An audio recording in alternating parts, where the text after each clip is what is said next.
tiri kuchingamidzai zvizvarwa zvenyika yeZimbabwe kumavirira kumaodzanyemba enyika yeZimbabwe nekumadokero enyika yeZimbabwe. Tinokuchingamidzai. Zita rangu ndinonzi Taku Mutepfa.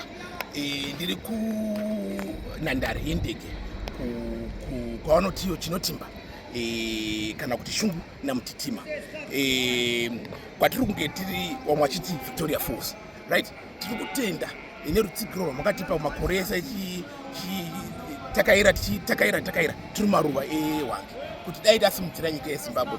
Tinotenda zvikuru nerutsigiro rwakabva kuvana veZimbabwe. Nhasi uno tiri kugashira vashanyi vari kubva kumhiri kwemakungwa, vari kuuya nedzavanotiwo machartered planes, right? Vari kuuya nemachartered planes, maprivate planes, vari kuuya kuzogara kumaruva eZimbabwe. Izvo zvinotendwa. Aiwa, mondoro dzenyika dzakavhura mukana kuti aiwa vana veZimbabwe kucharamba here mununga masvosve nemuromo. Aiwa, zvaramba.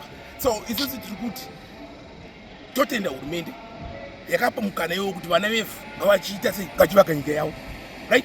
Totenda zvebazi rinomirira kushanya kwevanhu munyika yeZimbabwe reTourism Authority, Zimbabwe Tourism Authority, rakata kuti vana veZimbabwe vavewo chese vachienda pamberi pakuvaka nyika.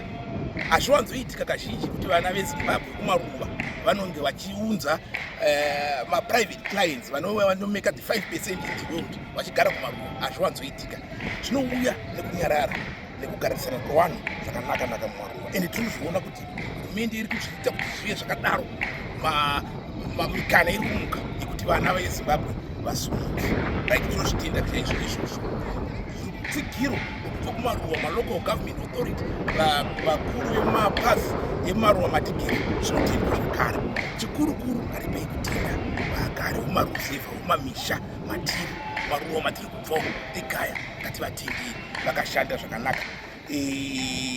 Zita rangu ndinonzi Taku Mutepfa, kunhandare yendege kuVictoria Falls. Ndatenda.